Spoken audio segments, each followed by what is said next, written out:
아이들이 사고가 났는데 택시 사고가 난 거야. 아이 둘이 택시 타고 이제 어디 갔다가 사고 났는데 한 푼도 못 받은 거예요. 뒷자리에 타고 계셨어요? 네.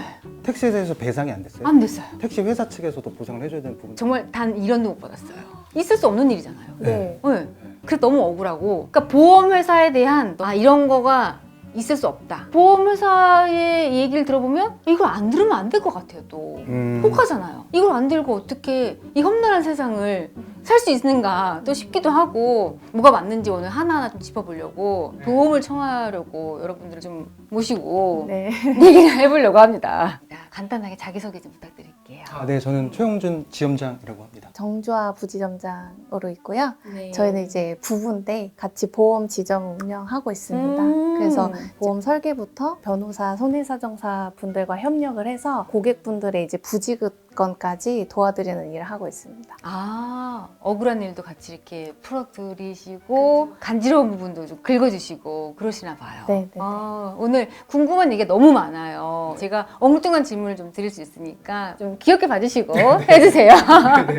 제일 제가 충격적인 사건이 뭐였냐면 감기에 걸렸는데 보험을 못 받았다. 이게 맞아요? 네, 그러실 수 있죠. 왜요? 알리르무라는 게 있거든요. 보험 계획을 하시려면 내가 기존에 뭐 드시고 있는 약이나 아팠거나 다쳤거나 다 고지를 하셔야 돼요. 나는 그냥 감기로 갔었는데 이거 크지 않은 병력이잖아요. 네네. 설계사분이 오셔서 이제 이거 보험 서명하셔야 돼요 했는데 난 감기를 알리지 않은 거예요 그때. 나는 이게 되게 작은 질병이라고 생각을 해서 그쵸. 이게 미지급 사유가 될 수 있다는 거죠. 그럼 알리르무 위반이 돼요. 법적 위반이 되기 때문에 보험사에서는 강제로 해지할 수 있는 권한이 있습니다. 무섭네요. 알리시면 경증이라서 그냥 지나가는데 안 알렸을 때가 문제가 될 소지가 있다. 보험 드는 게 좋아요? 저는 50대 50인 것 같아요. 그렇게 직설적으로 물어보시면 전 정확한 명확한 기준이 있거든요. 예를 들면 병원비가 500만 원이 나왔다고 가정을 했을 때 그 지금 당장 카드로 500만 원 결제하실 수 있죠. 일시불? 네. 나눠서. 물론 나눠서 네, 하시겠지만 네, 네. 500만 원이라는 금액은 제가 가정했을 때 네, 네. 누구한테는 그게 뭐 두세 달치, 넉 달치의 어떤 생활비일 수도 네, 네. 있단 말이에요. 그러면 최소 내 카드 한도가 벗어나는 금액에 한해서는 보험을 갖고 있는 게 맞다고 저는 생각을 합니다. 근데 예를 들면 내가 한 달에 뭐 진짜 돈을 잘 버는 사람이 한 달에 뭐 5천만 원 이상씩 벌어요. 1,000만 원 진단비가 그렇게 의미가 있을까? 이런 개념이라고 저는 생각해요. 그러면 일단은 기본 베이스가 되는 건 내 소득이 끊겼을 때 최소한 소득권으로 돌아가기 위해서 내가 뭐 1억이든 2억이든 준비할 수 있는 재력이 되면 그만큼 가입을 하시는 거고. 근데 요즘 거의 다 맞벌이잖아요. 100만 원, 100만 원을 벌어요. 그래서 이 가정이 유지가 되고 있어요. 근데 한 사람이 다쳐요. 그럼 병원비뿐만 아니라 간병비 이런 것들이 다 추가로 되면 200만 원으로 이 가정이 유지가 되는 건데 50%가 줄었잖아요. 그럼 이 가정이 이제 가세에 어떤 흔들릴 수 있는 부분들이 있기 때문에 그런 부분들이 우선적으로 보험에서 이제 안전망으로 가입돼야 되는 부분이라고 생각을 하고, 내가 내 자산 알아서 관리해. 내가 병원비 알아서 따로 세이브 해놓고 있어. 하면 굳이 가입할 필요가요. 보험이 기본적인 것만 잘 세팅을 해놓으면 나한테 득이 되는 거고, 그쵸. 필요 없는 것도 막 들어놓는 사람도 있고, 네, 꼭 필요한 거는 안 해놓고 막 이런 사람도 있잖아요. 그러면 쉽게 말해서 보험이 어떻게 구조가 되어 있는지를 보험사랑 소비자의 관계도를 먼저 세팅을 설명을 좀 해주세요. 이거 되게 좋은 질문이셔가지고 돈을 벌어야 되는 그쵸. 기업이잖아요. 네. 상품을 만들었으면 팔아야 되는데. 그쵸. 근데 보험사 입장에서도 가만히 생각을 해보면 보험 상품을 팔았어요. 네. 보험금을 어떻게든 최대한 좀 적게 주거나 그렇지. 맞아요. 안 주면 네. 상품은 팔았는데 어. 보험금을 안 주면 가만히 앉아서 돈을 버는 거잖아요. 이제 그런 것들을 이제 담당하는 부서가 보상팀인데, 물론 보험금을 지급을 우리 하기도 입장에서는 하지만, 최대한 안 다치면은 럭키인 거고. 맞아요. 예. 네, 다쳤다면 최대한으로 끌어내는 게 맞습니다. 좋은 예. 거고요. 예, 맞습니다. 맞죠? 예. 이 의원님이 이제 네. 보험사 대표님이라고 하시면 이제 보상금을 90억 준 팀, 100억을 준 팀이 있어요. 그러면 어떤 팀을 더 칭찬하시겠어요? 90억을 준 팀이 더 잘한 거죠. 그래서 보상팀은 이런 인사고과 평가를 잘 받기 위해서 보험금 지급을 좀 지연을 시킨다거나 아니면 늦춘다거나 깎는다거나 깐깐하게 더 집요하게 이런 것 때문에 못 줍니다라고 네, 안줄 태클을 이유를 잡고 맞아요. 잡는 찾는 거예요. 거군요. 네, 네. 그럼 거꾸로 전 소비자 입장이니까 어떻게 하면 좋은 보험을 들 수 있는 거예요? 보험을 든다고 하시면 보통 상품을 먼저 살피시잖아요. 근데 저는 그러기보다는 보험금을 받는 게 중요하신 거잖아요. 나중에 이런 뭐 미지급 뭐 해지 사유라든지 그런 사유를 발견되지 않으시려면 상품보다는 본인의 병력을 살피라고 말씀드리고 싶어요. 본인의 병력이 뭐가 있었는지 최근에 아니면 길게는 5년 동안 내가 어떤 큰 질병이 있었나 한번 차근차근 보시는 걸 추천드리는데 그게 이제 어플이란 게 있어요. 건강이음이라고 건강 이음. 내 진료 열람 기록을 이제 열람을 하실 수가 있어요. 내가 병원에 간 기록이 예, 다 적어놓은 예, 거예요. 나옵니다. 그거를 보시고 그런 몰랐던 병력 때문에 불이익을 보시기 전에 한번 체크를 하시고 그 다음에 상품을 보시고 가입을 하시는 거를 추천해 드리는 거죠. 그러면은 보험 우리를 받고 싶은데 가장 어려워요, 이게. 어떤 게 어렵냐면 거절되었습니다.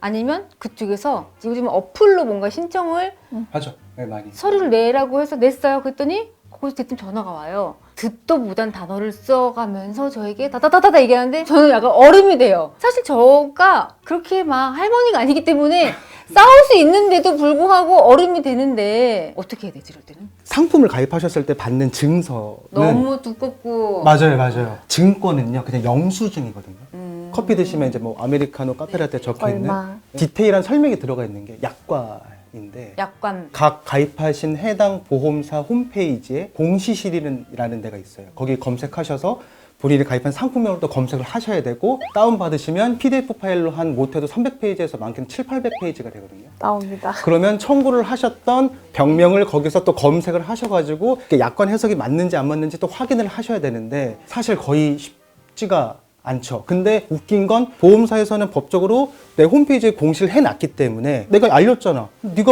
모르고 한 당신 잘못이 내 잘못은 아니다 이런 스탠스로 나온단 말이에요. 그러니까 솔직하게 말씀드리면 주변에 좀 그런 것들을 좀 물어볼 수 있는 전문가를 옆에 두시는 게 사실 제일 좋긴 한데 그게 어려우시면 요즘은 블로그나 이런 것들에 이제 사람들이 많이 조금 올려놓긴 해서 최소한 진짜 최소한 네. 검색이라도 해요. 되게 많이 자료가 나올 겁니다. 챗 GPT로도 많이 물어보시는데 챗 GPT는 100% 정확하진 않아요. 뭐 그런 짜잘한 뭐 감기 치료라든지 수액 치료 이런 거는 비교적으로 잘 지급을 하겠지만 암 진단금이나 네. 뭐 암 진단금이 5천만 원이다, 뭐 뇌졸중 진단금이 5천만 원이다 이러면 보험사에서 이제 뭔가 부당한 서류를 요구를 하기도 해요. 미지급을 하기 위해서. 보험사에서 회원님 말씀처럼 연락이 와요. 제가 뭐 어디 보험사에서 이제 뭐 이야기를 들은 어디 손해사정인데 만나 뵙고 제가 서류에 좀 사인을 받으셔야 된다.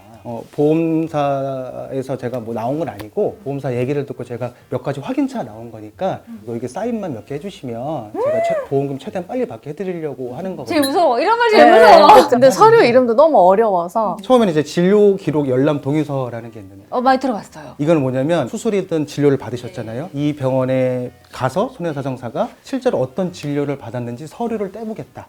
라는 건데 여기서 중요한 건 회원님이 예를 들면 뭐 가나다 병원을 가셨어요.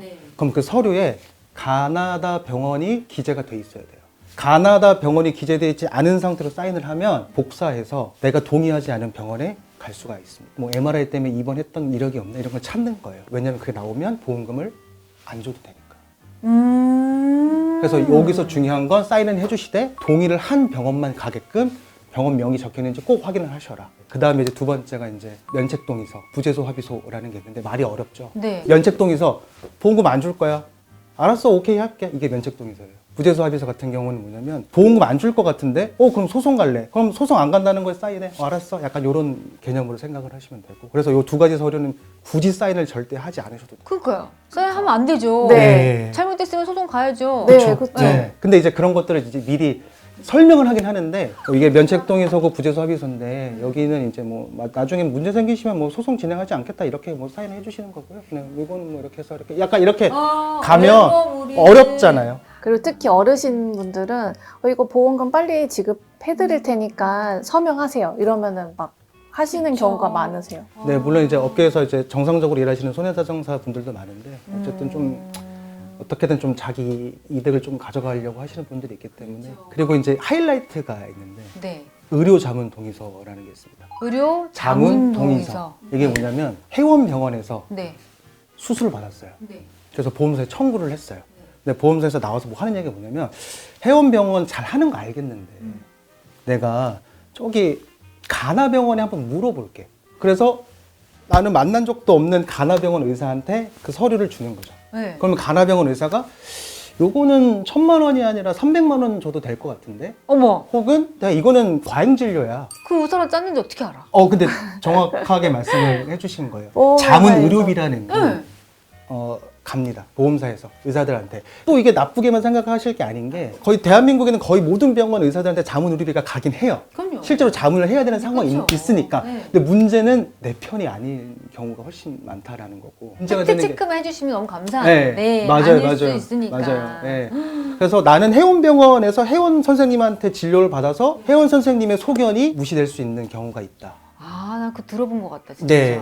각각 병원이 또 시세가 다르니까. 맞아요. 네. 비급여 치료는 병원마다 다 달라요. 네, 예. 네. 그럼 내가 인정을 못 하실 수도 있잖아요. 네. 그럼 그거 바로 어쩔 수 없구나 라고 인정하지 마시고 제 3자 기관 자문 신청을 하시면 보험사도 아니고 고객도 아니고 제 3회 기관에 다시 자문 의료를 합니다. 그렇게까지 하실 수가 있으니까 너무 빨리 포기하시지 마셔라. 하실 수 있는 데까지는 최대한 한번 싸워보셔라 라고 말씀드리고 싶긴 해요. 별도의 사인을 할 때는 조금 잘 읽어보고 예. 단어 체크라도 조금 해보고 사인을 해야겠네요. 맞아요. 아니면 그날 사인 안 하셔도 돼요. 아, 좋네요. 이거 두고 가세요. 네. 나도 읽어볼래. 아니 부동산 계약할 때도 내가 꼼꼼하게 읽어보고 그러잖아요. 아니, 심지어 마트에서 내가 한 8만 원 사도 환불할 때는 이거 맞는지 다시 한번 물품 확인하는데 지금 뭐 수천만 원이 왔다 갈 수도 있는 상황에서 진짜 꼼꼼하게 확인을 하시는 게 중요합니다. 우선 네 가지가 진료 기록, 열람 동의서, 의료 자문 동의서, 면책 합의서, 부재소 합의서 이 네 가지만 사인을 안 해도 우리가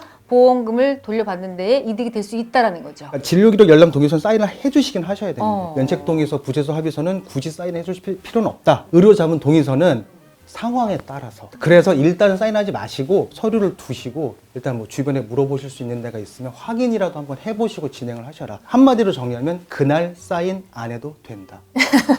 그리고 CI라고 들었는데 CI는 뭐예요? CI 보험을 가입을 하셨는데 뇌졸중 진단을 받으신 분이 있었어요. 근데 뇌졸중이란 거는 딱 들어도 중대한 질병이잖아요. 그렇죠? CI라는 의미가 크리티컬 일리스라고 해서 즉 중대한 질병을 보장한다는 보험인데도 진단 코드인 뇌졸중 코드가 나왔는데 진단금이 지급이 안 된 거예요. 왜요? 그래서 약관을 들여다보니까 중대한 질병이라는 조건이 엄청 까다롭게 돼 있었던 거죠. 영구적인 신경학적 결손이라는 문구가 있거든요. 이거 쉽게 풀면 평생 일상생활이 굉장히 불편할 만큼의 장애가 남았어라는 걸 얘기하는 거예요. 뇌졸중을 내가 진단을 받았지만 일상생활에 이제 문제가 없네? 라고 하시면 CI 보험에서는 뇌졸중 진단비를 못 받으실 수가 있는 거죠. 평생 너가 지금 생활을 못해.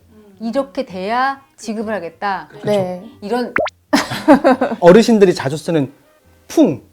예, 그렇죠. 풍이라도 맞으면 이렇게 몸을 약간 이제 머리를 다치신 거니까 뭐 그렇게 이제 어쨌든 영구적인 신경학적 결손이 그런 얘기를 하는 사실 거죠. 그렇지만 우리가 그 약관을 그 수백 페이지 되는 거를 누가 다 읽어보고 하는 사람이 있나요? 한 분도 못 봤어요. 한 분도 못 봤고. 보통은 지인 설계사한테 하시는 부분이 많아서 믿고 가입을 하시잖아요, 보통은. 그러면 그 영구적인 저기 신경학적 결손. 예. 그거 없는 보험 계약도 있죠? 있어요? 네, 예. 있죠. 그러니까 그거를 찾아서 가야겠네요. CI의 뇌졸중보다는 뭐 뇌혈관 질환이라든지 그런 특약이 있어요. 그러면 보장 범위도 훨씬 넓으세요. 어차피 약관은 어려우실 수는 있는데 그 제안서 달라고 하시면 제안서에 설명 기재가 되어 있고 그래도 오늘 이렇게 들어봤으니까 아 그래 뭔가 완벽하게 다친 거와 덜 다친 거 이런 거 정도 우리가 이제 알았으니까 보험을 들을 때 이렇게 물어볼 수 있겠네요. 뭐 50%, 100%, 오, 뭐 예, 맞아요. 0% 예. 이렇게 물어볼 수 있는 거네요. 그것만 기억하셔도 예, 그렇게 피해 보실 일을 많이 줄어들일 수 있다. 예. 이런 가벼운 얘기를 좀 갖다 와볼까 네, 하는데 네. 사실 우리가 이제 현실적으로 보험을 드는 건 사실 뭐 운전자 보험이라거나 또 제가 정말 많이 드는 거는 여행자 보험이에요. 네. 여행자 보험은 드는 게 좋나요?